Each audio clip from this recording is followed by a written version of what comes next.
अच्छा जी, आज हम क्वेश्चन देखते हैं जी। आई कैप का क्वेश्चन बैंक है। पहला क्वेश्चन है, if log 5 base 10 minus log 2 base 10 is equal log x base 10 then x is. तो आपको पता होना चाहिए, मैंने आपको बताया था कि अगर दो लॉग हैं और बीच में माइनस का साइन है तो इस पर लॉगरिथम का दूसरा रूल अप्लाई होता है जो कि डिवीजन रूल है। इसको हम कैलकुलेटर से भी कर सकते हैं और डिवीजन रूल से भी कर सकते हैं, मतलब लॉ से कर सकते हैं। हमने लॉ पढ़ा था log m minus log n is equal to log m over n। ये वही रूल अप्लाई होगा क्योंकि यहाँ पे दो लॉग हैं, बीच में माइनस का साइन है। तो वो कह रहा जी log 5 और माइनस log 2, तो log 5 base 10 minus log 2 base 10, इसको हम लिखा जी log x बेस 10। ठीक है जी।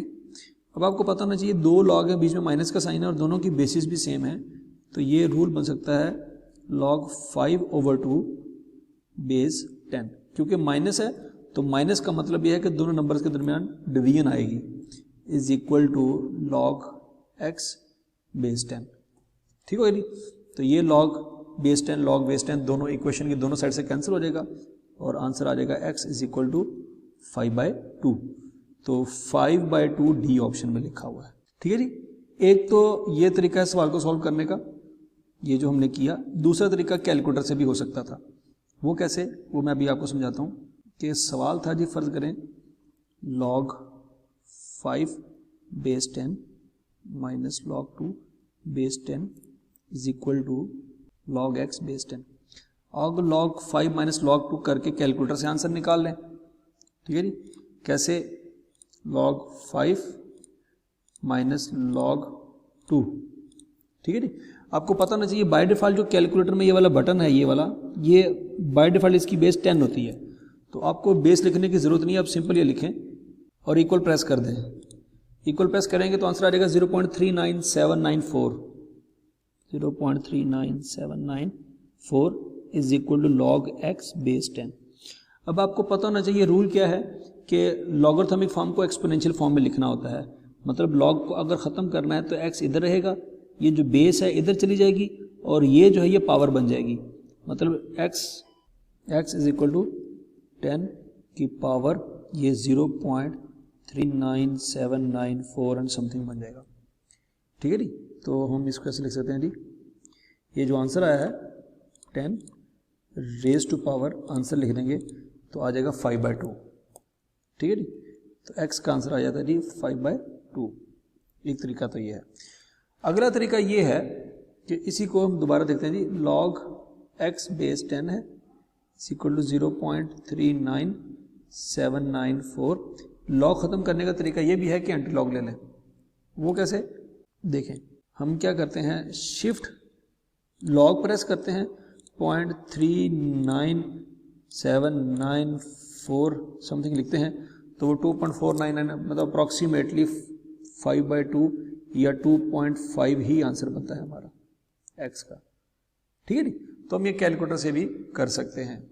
अब नेक्स्ट पॉइंट ये है कि क्या हम ये बगैर किसी रूल के भी कर सकते हैं, मतलब या क्या ये डायरेक्ट भी सॉल्व हो सकता है। मतलब ये जो हमने रूल अप्लाई किया, रूल से तो आंसर आ गया है, क्या ये पूरी की पूरी इक्वेशन हम कैलकुलेटर पे सॉल्व कर सकते हैं।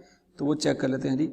हम ये लिखेंगे जी log 5 माइनस log 2 अल्फ़ा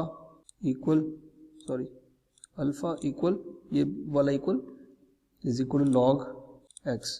लिखने के बाद शिफ्ट सॉल्व इक्वल प्रेस करेंगे तो x इज इक्वल टू 2.5 आ जाएगा। ठीक है जी। मतलब ये सारे का सारा डायरेक्ट कैलकुलेटर पे भी सॉल्व हो सकता है।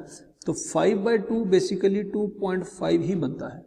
तो आप मतलब ये डायरेक्ट कैलकुलेटर पे सॉल्व कर सकते हैं। बहरहाल उसका रूल ये वाला, अगर आपने लॉगरिथम का रूल अप्लाई करना है तो ये वाला रूल अप्लाई हो सकता है, या आप इस तरीके से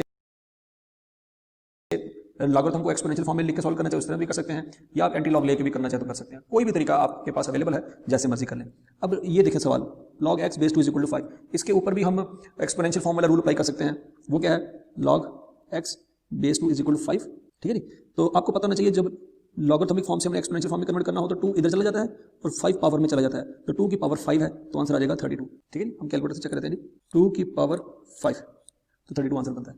तो ये आंसर आ गया। अच्छा, अब इसको हमने देखना यह है कि क्या डायरेक्ट कैलकुलेटर पे हो सकता है। बिल्कुल हो सकता है।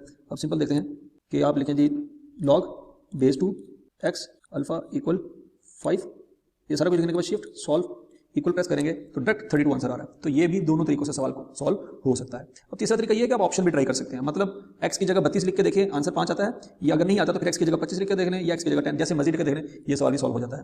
अब अगर आपने ये क्वेश्चन सॉल्व करना है तो डेफिनेटली इस पर डिवीजन अप्लाई हो रही है, मतलब सादा अल्फाज में log x की पावर 3 ओवर log x है, मतलब log के दरमियान डिवीजन है।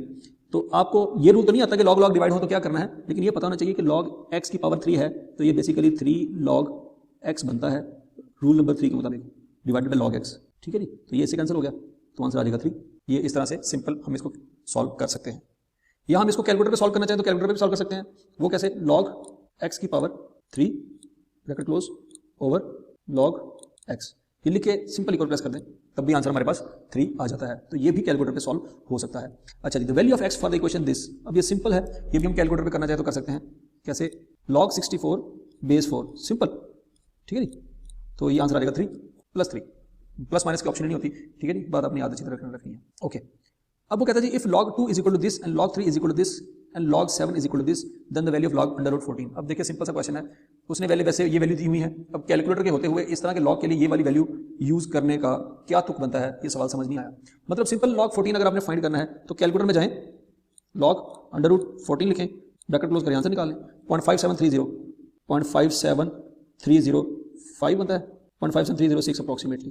तो 0.57 ये है या 0.57 ये है, तो वो 305 अप्रॉक्सीमेटली ये आंसर बनता है, बाकी ऑप्शन की कोई नहीं है, ठीक है। तो इस तरीके से आप क्या कर सकते हैं, डायरेक्ट कैलकुलेटर में सवाल को सॉल्व कर सकते हैं। तो होपफुली ये क्वेश्चन जो आई क्या क्वेश्चन बैंक में से उठाए गए थे आपको समझ आए होंगे, इसको अच्छी तरह से क्लियर कर लें। थैंक यू जी, अल्लाह हाफिज़।